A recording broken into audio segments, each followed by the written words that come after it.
Graça e a paz do Senhor Jesus a todos, bom dia, que você tenha um dia maravilhoso na presença do Senhor.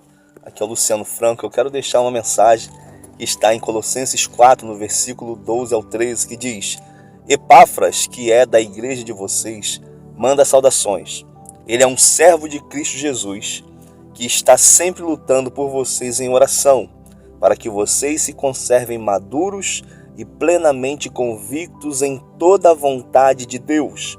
E posso testemunhar a respeito de Epáfras, de que muito se empenha por vocês, pelos de Laodiceia e pelos de Hierápolis.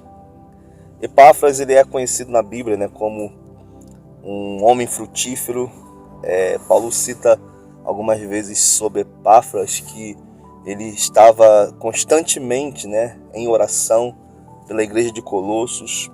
Ele fala até em Colossenses 1 que Epáfras, nosso amado conservo, em relação a vocês, fiel ministro de Cristo, a qual também nos contou do amor que vocês têm no Espírito. Então, Epáfras é alguém que está envolvido com a obra de Deus, está envolvido e cooperando com aquilo que Deus estava fazendo. E a gente percebe que havia algumas características na vida de Epáfras, que Paulo cita aqui em Colossenses 4, no versículo 12 e 13. Primeiro, Epáfras, ele é um servo de Jesus Cristo.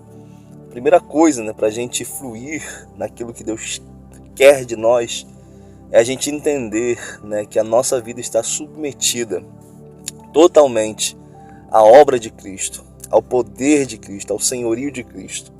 E que o Espírito de Deus, que é o Espírito de Cristo em nós, ele nos abunda para que a gente possa fazer a vontade de Deus, fazer a vontade do Pai. Mas não só isso, para que a gente venha transmitir a natureza que já opera em nós através dessa submissão em obediência que a gente tem a Cristo, nosso Senhor, nosso Salvador, é aquele ao qual nós estamos sendo mediados em todo momento para cumprirmos a vontade do Pai. Então, Epáfras, primeiro, ele é um servo de Jesus Cristo. Então, a gente precisa ter esse coração de servo. Nós estamos debaixo da autoridade de Jesus. Sem essa autoridade, nós não podemos fazer nada, tá bom? E vai falar aqui também que ele está sempre lutando por vocês em oração. A segunda característica de Epáfras é que ele era um homem de oração. Então, primeiro, ele era servo de Cristo. Segundo, ele era um homem de oração. E com certeza, sendo um homem de oração, ele não buscava apenas para si mesmo, porque a oração ela tem vários aspectos.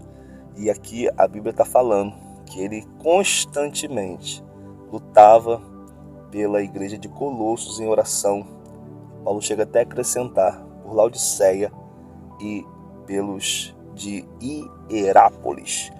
Então há uma constante luta no reino espiritual, e nós precisamos de homens que estejam ouvindo os céus, ouvindo o coração do Pai e clamando a Ele para que o Senhor estabeleça os teus planos, os teus propósitos, a tua vontade, para que o Senhor execute, através da igreja, aquilo que o Pai deseja. Então, todos aqueles que querem ser frutíferos na obra de Deus, isso só é possível por meio da oração.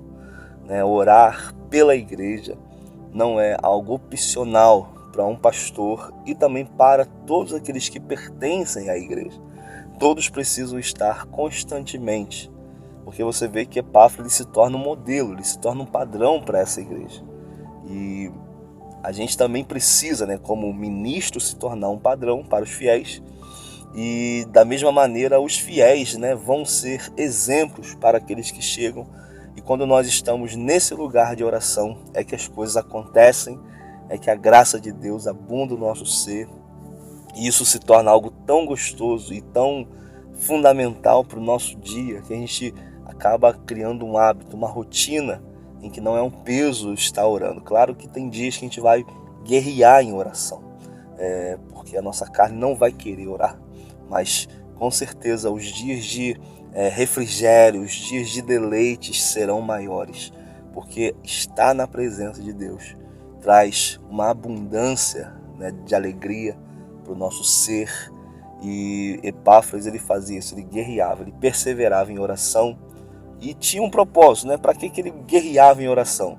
Primeiro, para que aqueles crentes se conservassem maduros, ou seja, eles já tinham alcançado um tipo de maturidade, e agora a oração de Epáfras era para que eles se conservassem nesse nível, né? Porque a ideia de Deus sempre é que todos os filhos dele se tornem maduros, se tornem ruios, ou seja, pessoas que estão aderindo cada vez mais à identidade de Cristo, à identidade do Messias, que estão fazendo todo o caminho contrário que o sistema impõe, estão cada vez mais descendo, se submetendo, caminhando mais uma milha, dando a outra face. Eles não fazem isso por uma religiosidade, eles fazem isso porque alcançaram uma natureza que está agora operando dentro de si. E a partir dessa revelação, né, emana o amor, emana a compaixão, emana a graça e o poder de Deus. Então, nesse nível, né, que Epáfras ele orava, e também para que essa igreja estivesse convicta de toda a vontade de Deus, de toda a vontade de Deus. Essa igreja precisava estar convicta que estava fazendo a vontade de Deus e que todas as coisas, quer boas ou ruins, iriam cooperar para que a vontade de Deus se estabelecesse. Então uma igreja não vive para si, né? Não vive para agradar os membros, não vive para agradar o sistema. Uma igreja vive para agradar a Deus, para fazer a vontade de Deus. Então, que o nosso coração esteja assim como Epáfras, em oração, e essas orações vai levar cada vez mais um clamor, né, dentro de um coração que busca a Deus, para que aqueles que estão dentro desse corpo, que é a igreja, eles possam estar maduros, se conservando maduros, e também plenamente convictos em toda a vontade de Deus. E é da vontade de Deus que nós sejamos santos, é da vontade de Deus que a igreja avance, alcançando e estabelecendo lugares de adoração. Pessoas que antes não reconheciam a Deus, agora reconhecem a partir de uma comunidade que está crescendo na graça, crescendo no amor, que tem comunhão, que tem oração, que tem partido do pão, que tem cada dia mais está cada dia mais sendo cheia desse Espírito. E essa igreja vai caindo na graça do povo e a vontade de Deus vai sendo feita. Então é isso. E Paulo termina falando: e posso testemunhar a respeito de Epáfras, de que muito se empenha por vocês. Um bom obreiro, um bom ministro, um bom servo de Deus. Ele se empenha pelos outros, ele se empenha pela igreja, ele se empenha por pessoas, para que essas pessoas estejam na vontade de Deus, maduros diante de Deus. Que Deus te abençoe de uma forma poderosa, em nome de Jesus.